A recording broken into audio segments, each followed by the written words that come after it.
थोड़ो अञा ताईं जेरो आहे। मां त सम्झां पई कॾहिं जो मरी वियो हूंदो।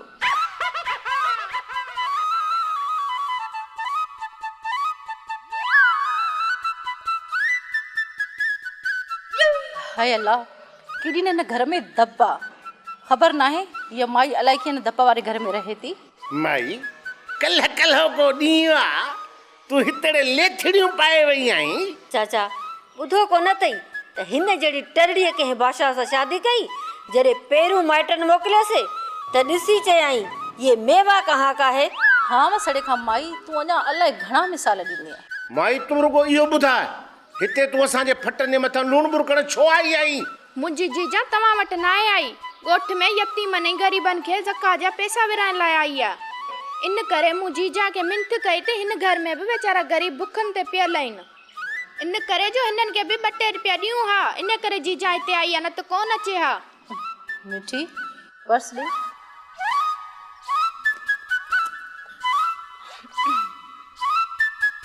ही वठ, मुंहिंजो सदको कढी छॾ।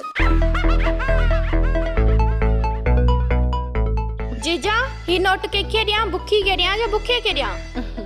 मिठी हिकु नोट ते ॿई विड़ी पवंदा, इन जे करे मां ॿियो नोट ॾियां। ही वठ, हिकिड़ो बुखी खे ॾिजांइ ऐं हिकिड़ो बुखे खे।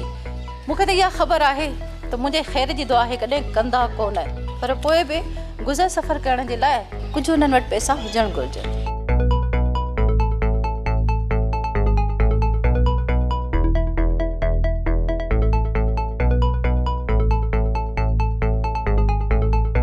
माई जेतिरा वणनि ई नखरा कर, रुगो शेरल खे अचण ॾे। रुपए जो तोखां हिसाब वठंदासीं। अचिजांइ बंगले ते हिसाब किताब करण जे लाइ, कुझु न कुझु ख़ैरात में रुपया मां तोखे ॾेई छॾींदसि।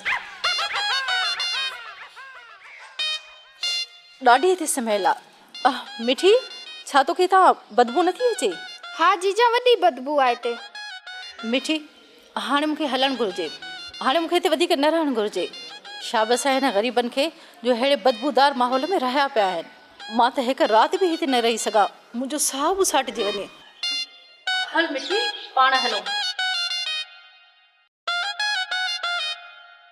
चाचा ॾिसी थो न माई जा नखरा। पहिरीं मूं तोखे चयो हो त इहा मीरी मुंहिंजे सीने ते मुंग ॾरींदी, मुंग। जेतिरी न माईअ खे वॾाई अचे वई आहे न, इहा जल्दी अचे पट ते किरंदी। चाचा पट ते त जेॾी महिल पवे न वञी, पर हिन वक़्तु असांजे सीने ते वेठी थी मुंग ॾरे न। जेकॾहिं इहा माई ॿीहर हिते आई न त इनखे मारे विझंदसि या मां पाण खे मारे विझंदसि। मां ॿीहर इनखे हिन घर में बर्दाश्त कोन कंदसि।